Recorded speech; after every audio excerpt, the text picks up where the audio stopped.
In today's episode, we discuss 7 reasons why your church needs to keep doing online services.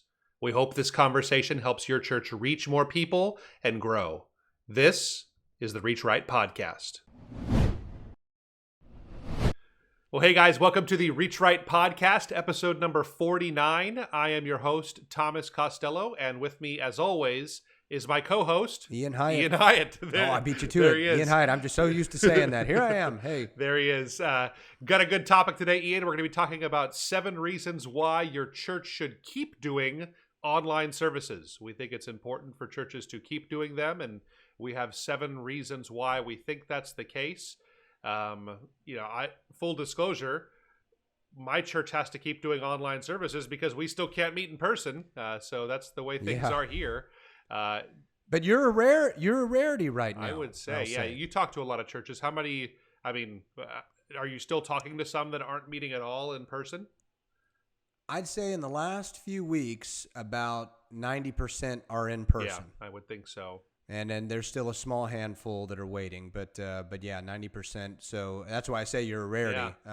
Yeah, for us, it's not necessarily a legal issue. Like we're not under a mandate to not meet. There are churches meeting at partial capacity here in Hawaii. But if you know anything about the evangelical church landscape here in Hawaii, property has been so expensive here for so long that churches for decades have been meeting mostly in schools here. Our church, medium-sized church, and it meets in schools, and we have been kicked out of our school for over a year at this point, and we have occasional Friday night services at a sister church of ours that we're able to meet there. But yeah, having regular Sunday morning services has not been able to happen. We expect and look forward to getting back to having Sunday morning options, but even when we do, I suspect that we'll continue our online service system that we've been doing here, and so it's been really good, I think, for our church. It's not for everybody. I know, I don't know what your thoughts are, but I certainly miss online or in-person services at my church. I'm sure you preferred in-person over online. Is that right?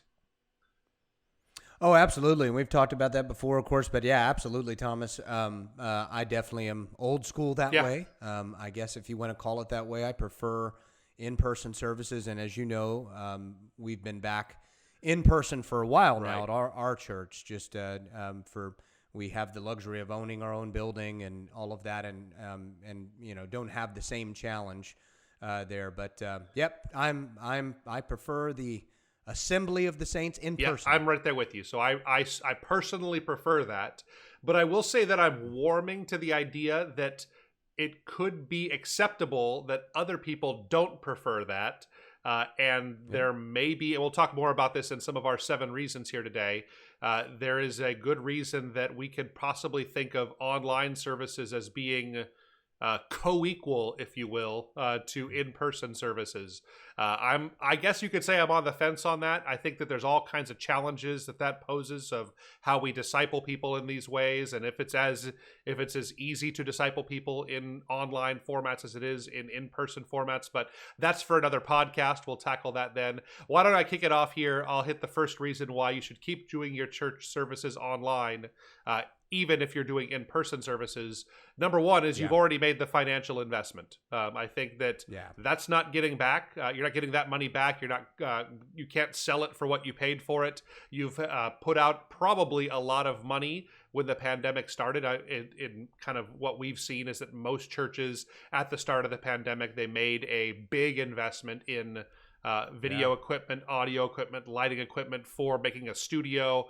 In lots of cases, it's tens of thousands of dollars that we're talking about that churches have invested in this year. And I just hate the idea of that being something that was used for 10, 12 months, and then it just kind of goes away and doesn't serve a purpose anymore. So I think that you've made the investment. It makes sense to keep on going with this here. There is value to it, value in it to some people for sure. The investment's already been made, so it's a sunk cost. So keep doing it. What do you have to add? Yeah, totally agree. And I think the thing to also keep in mind is even pre-pandemic, live streaming and better production was already getting churches results. Absolutely. So that was something that was already working. And actually, even when churches were fully in person, we've heard this over the years, Thomas, right? How many stories of someone watching online, maybe even for a month, and then they finally, because the teaching was speaking to them and they felt comfortable, they finally came in person. So it's something that was already getting churches results. But yeah, absolutely. You've already made the investment. I talked to a church a couple weeks ago that told me, and this was a small mainline older church that spent $90,000 in just tech upgrades for all of the things that you just mentioned. And so why would you want to throw that away? You may as well keep doing a great job of that. It's going to enhance your virtual only experience, but also your in-person experience for the example I just gave you. Yeah, absolutely. And I think all I'd say, I think it probably makes sense for most churches to continue to invest in this area, because we think that the online is just as valuable today as it was during the pandemic. I think that there's this new world that we're living in. We talk about the digital default church, where this is where people will always encounter you first. If you don't think that they're watching part of your service before they show up for the first time in person, even for those that will show up in person, I think you have another thing coming. This is something that we probably ought to keep investing in, not just because it's already been sunk. I think it's something we keep going on. Yeah. Yep. And that's a good segue to the second one. I'll tackle that. That results tend to snowball over time. Yeah. So the reason to keep doing it is to measure things over an extended period of time. We've been preaching this to churches for a while with all things marketing and web. It is a marathon and not a sprint. That's right. The same thing will be said for your online services, is that even if you've seen a drop off, because we've seen over the last, I guess even a little over a month, as churches have started to meet more in person, that their online viewing has gone down. Right. But that doesn't mean it's not going to spike at another time and continue to grow. And like you said, snowball. So this is something that you want to measure over an extended time, just like all things, right? I mean, all things that you're tracking, whether or not that's baptisms, salvations, whatever it is, it's not something that you just want to look at for only the weekend of Easter, right? How many baptisms you had or new members or whatever. So, I think that's one thing to keep in mind. I think we got really the perfect storm with the pandemic. So what happened for so many churches is that they had this huge influx of people watching online for the first time, and that's never really happened before in the history of like doing online content creation of any kind. So like the normal process is you put out a video, YouTube, or you put out video content, you put out blog, any kind of content creation, you put it out, and like 3 people watch it usually. You have 2 people read this. Your mom and your friends are the ones that are looking at this stuff because you ask them to. And then after you do it consistently for 10 weeks, maybe 5 people watch it. And then after you do it consistently for 6 months, maybe 100 people are watching it or 40 people are watching it. And that's all wins. But what happened with churches during the pandemic is that we got this huge influx. Is week 1, they're doing it for the first time. They have 150 people watching their services right out of the gate when this is their first time ever doing online services. And that's a huge win. But what was so disheartening is that we had to go from that, the first time you did it, you have your highest numbers in a lot of cases. And then we saw the slow dwindle. And my encouragement to pastors and church leaders listening to this right now is that don't let that get you down. I think this is something that was a weird phenomena that was God ordained, and I believe God had his hand all over that. But the reality is they were always going to come down when in-person options weren't available and people had to watch online. And so expect now you're going to have to do the hard part. You're going to have to do the consistency where your numbers don't really change. Like even this podcast is something where the first couple of episodes we did, we had 5 people listen the first week, and now we have hundreds of people listen every week, and it's something that it makes a really big impact. It's kind of a consistency thing that needs to keep taking place here. So if you're one of those hundreds of people, thank you for being part of the Reach Right family. That means a lot to us. But absolutely, stay encouraged with this. Your results will snowball, but we're not talking about weeks. We're talking about, you can't just look at 3 months and see how it went. plan on doing this for the next 3, 4, 5 years, and then take a big picture measurement of how things have gone. And I am very confident you'll see growth over time in those things, if the content is good, of course.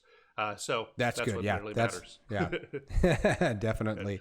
Well, let me hit number 3. Go ahead and tackle the next one. I'll get that. Number 3 is you need to keep doing online services because you will reach people you would never reach in person. I can tell you just about every church tells us a story of someone who lives in another country or hundreds of miles away that has been consistently and faithfully watching week in and week out to their church services. These are people that would never have been reached if you were not doing online services. And this is something that has always been true.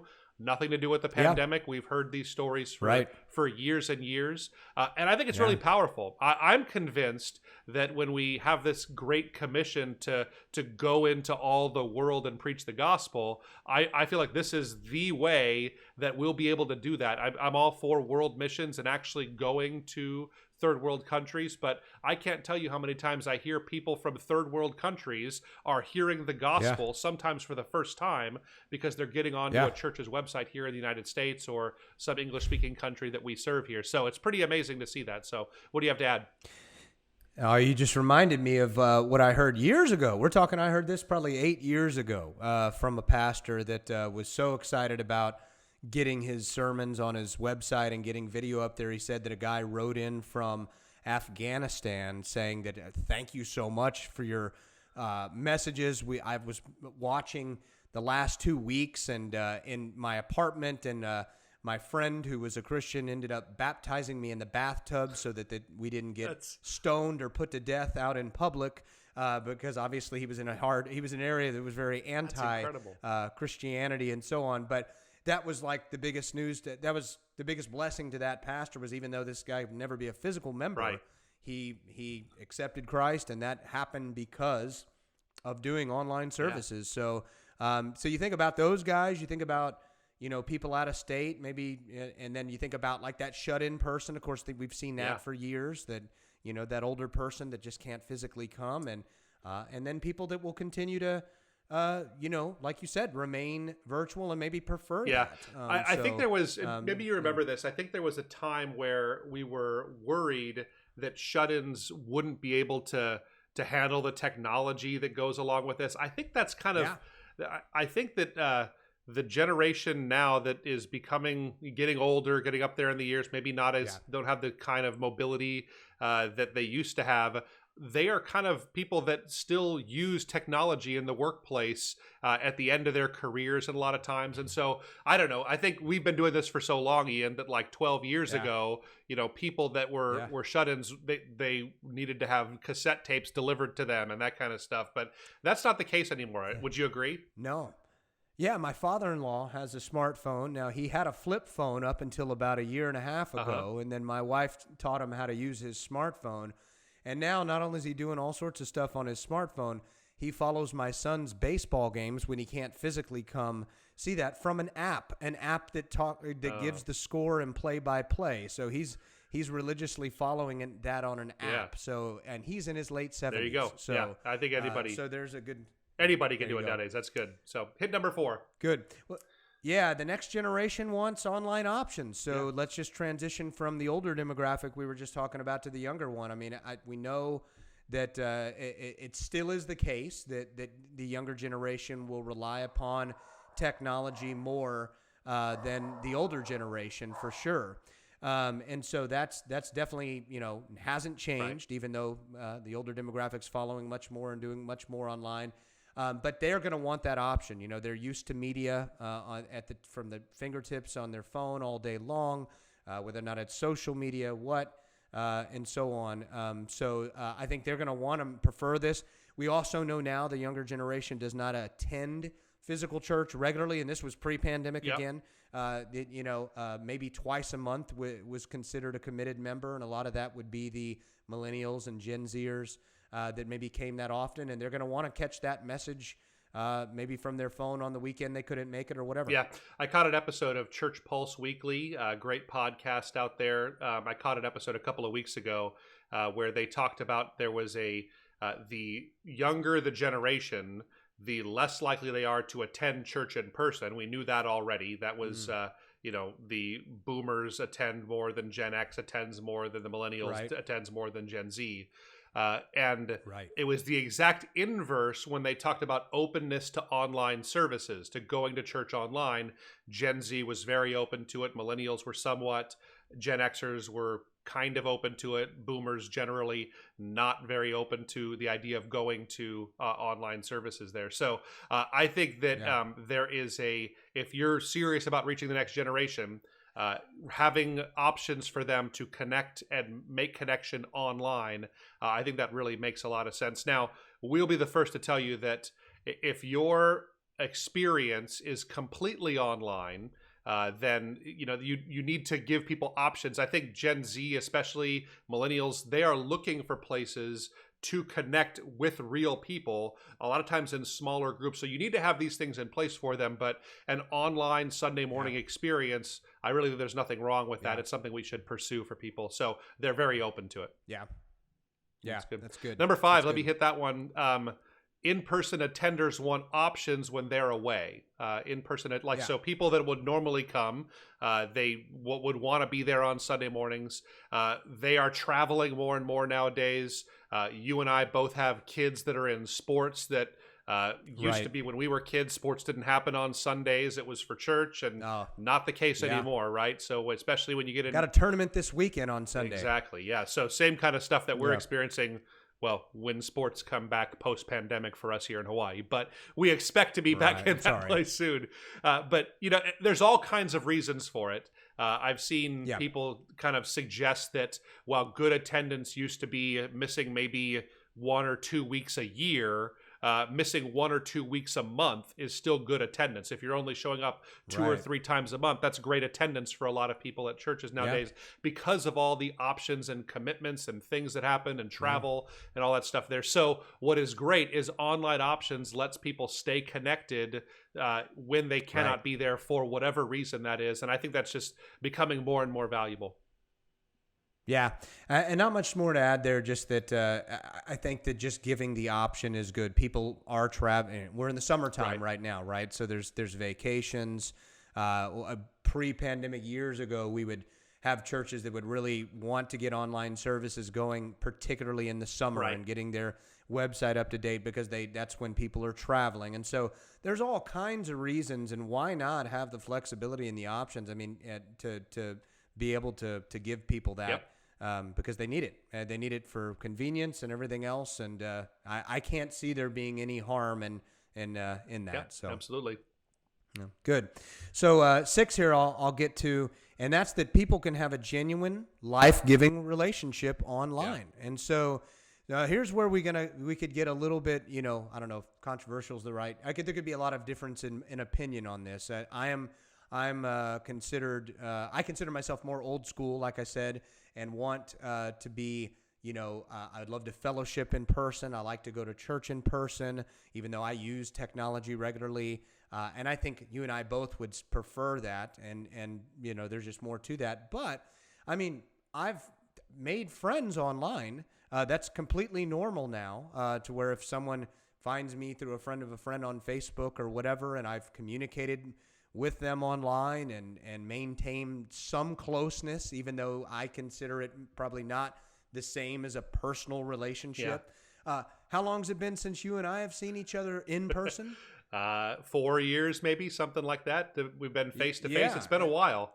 It would have been a year less had the pandemic not hit. But we, that's right. We live in different states, and we had a lot of, but we have these kind of Zoom and Slack meetings on a regular basis. And man, I can tell you, I still feel just as close to you as I did when we were living in the same city and neighborhoods that backed up against one another. Yeah. Yeah, no, absolutely. I'm with you on that. I think that there is this idea that I will say that it's harder probably. Yeah. We have to think more outside of the box, I think, to get people connected and get them into life-changing, life-giving relationships online. But they're happening all the time. And this may sound weird, and I'm this is we're evangelical Christians, so take that into consideration when we say this. But I look at all of the growth that we've seen in the LGBT community, and people. I've noticed that a lot of the connection that people that are in that community, that they make that connection in online communities, right? So people talk about making major life decisions, like, as much as, giving your life to Jesus is a huge huge decision you have to make. Changing your gender is a huge decision that some people, that again, we're evangelical Christians, so we're not in agreement with that. But I will say that a lot of these people have found the support and the guts, I guess, to make that kind of life decision in online communities. And I think that just kind of shows you a lot of these people are very young. So I'm seeing all the time younger people that are kind of confused and going through some of these kinds of transitions in their life.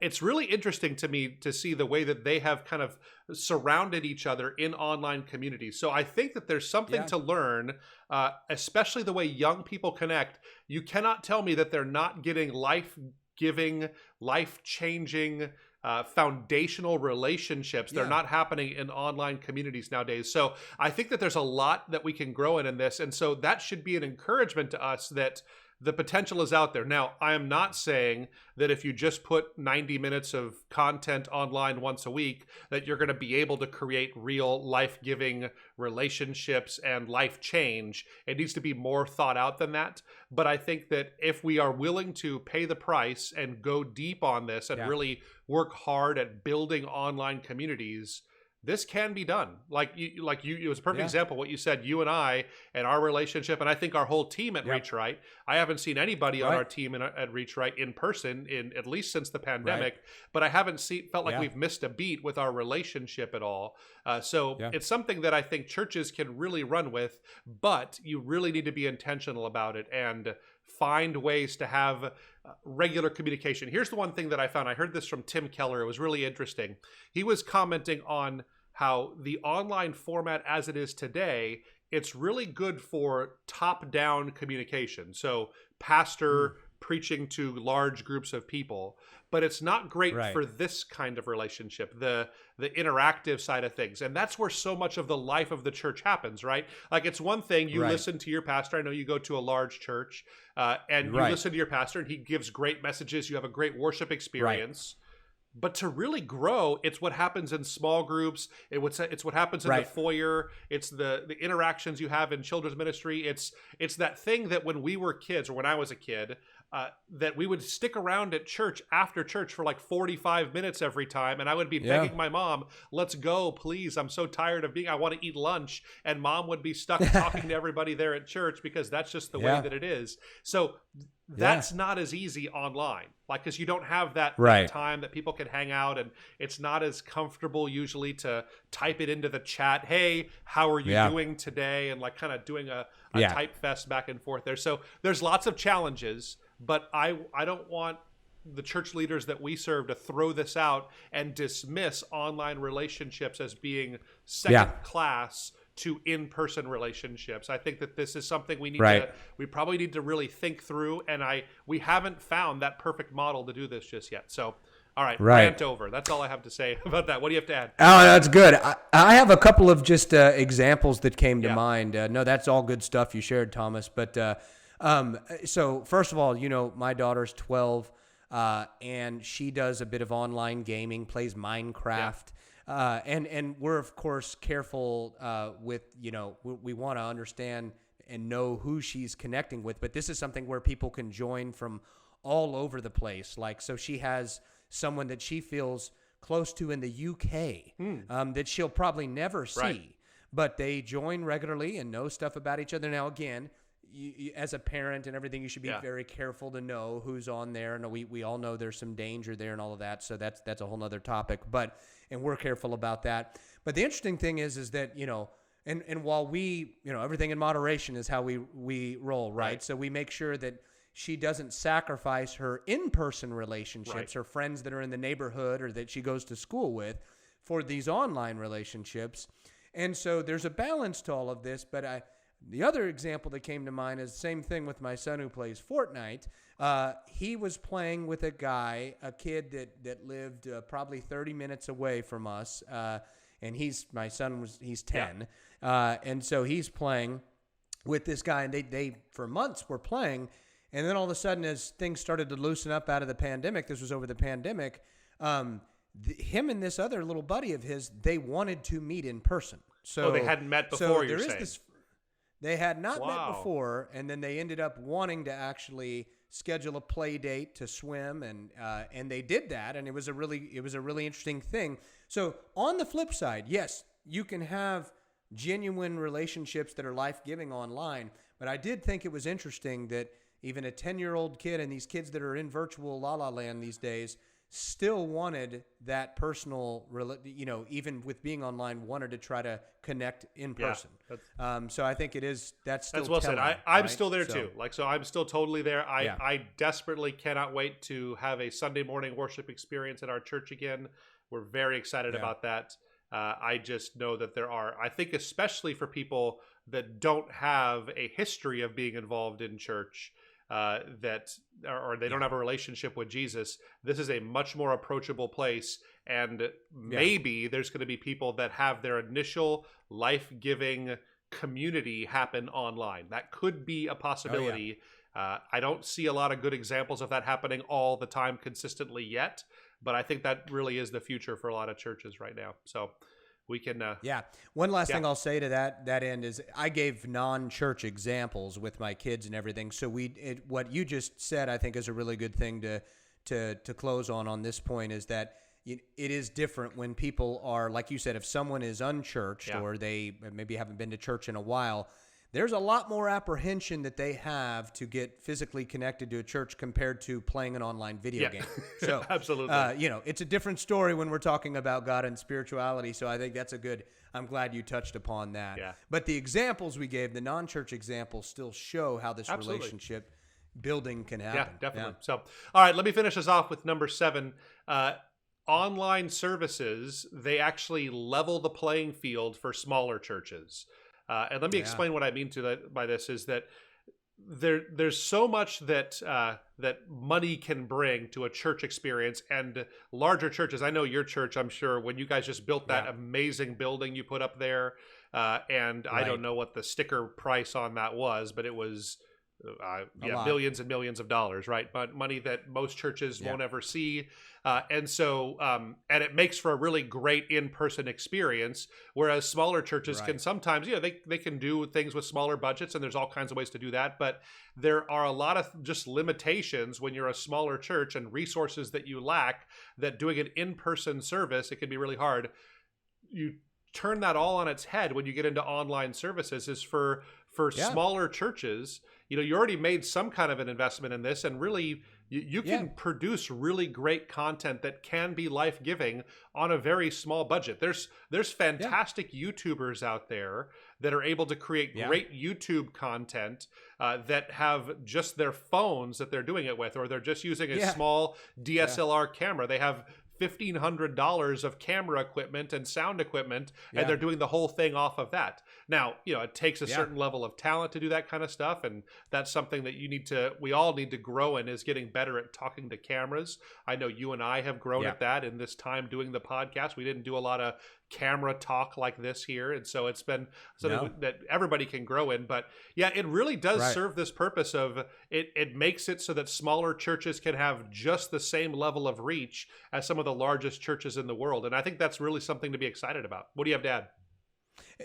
It's really neat also to think about how many churches I spoke to over the pandemic. Like we had the pleasure here at Reach Right of working during that season with a lot of smaller, aging congregations that had never invested in an online presence, or whether it be a website or just being visible online, or like we're talking about online services, and they came out of the woodwork because they realized they had to have it now. And so it was great for us to be able to help these smaller churches that needed to grow more than churches like mine, and we've helped churches like mine too. Absolutely. We love every size church. But during that season, we heard and worked with more smaller churches. And the neat thing was that these pastors that they started getting so excited when they all of a sudden, maybe before, if they were doing online, they had like 10 people maybe watching online in a week, if that. Yeah. And then they skyrocketed to like 250 people following them. And that's a big number for a small church. Absolutely. All of a sudden you got, and then it made, that used to be only for the big mega-sized churches or the big personality, the big mega-sized pastors and preachers out there that do preach great. Yeah. We're all for that. But for these smaller churches, they were on a level playing field, especially if the production quality was good and they weren't just throwing something up there. But the excitement for that kind of growth was just great to hear from these smaller churches we got to work with. I've never pastored a large church, we wouldn't say. And so I know that for me, we've always, in the churches I've pastored, we've always really focused on online options. We've done in-person options, and we've never been huge there. But online, it's really amazing the kind of impact you can make. I shared before about how we've had blog posts that I wrote years ago at the last church that I pastored that have reached like hundreds of thousands of people at this point with the message of Jesus. And so it's really incredible that you can have that kind of impact. That's just a blog post. That's not even a video or any of that kind of content. You just hit the right sermon. Now, there's lots of blog posts and videos we did that only 100 people saw. So it's not to say that every single one's going to be a home run, but if you get that good piece of content, even a very small church can have an enormous reach. And that just like we said before, it tends to snowball over time. So as you continue to do that, you'll see even more results. So anything to add as we close, Ian? That's good.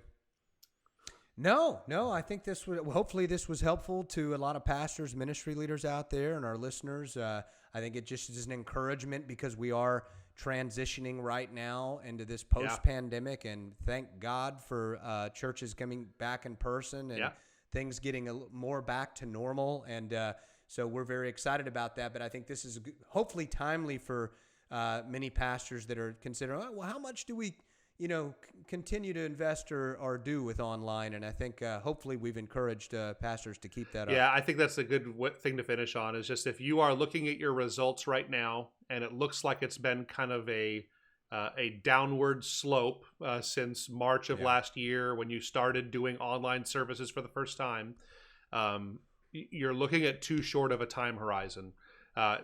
Don't judge your results based on where you were and how it's only been going down. Really have a longer time horizon, because I assure you that online is not going away. That the desire for online services, especially for younger people, is only going to grow as time goes on here. So you can't look at 1 year of results and say we tried it didn't work, it just kept going down. Have a longer time horizon, and I believe the results are out there for a lot of our audience here. So I hope that's been an encouragement to you guys today. If this conversation has been helpful, it would mean so much to us if you would rate, review, subscribe, give us a comment, give us a share. That's how we get the word out about this podcast. Thank you so much for being a part of our Reach Right family, and we will catch you guys next week. See ya.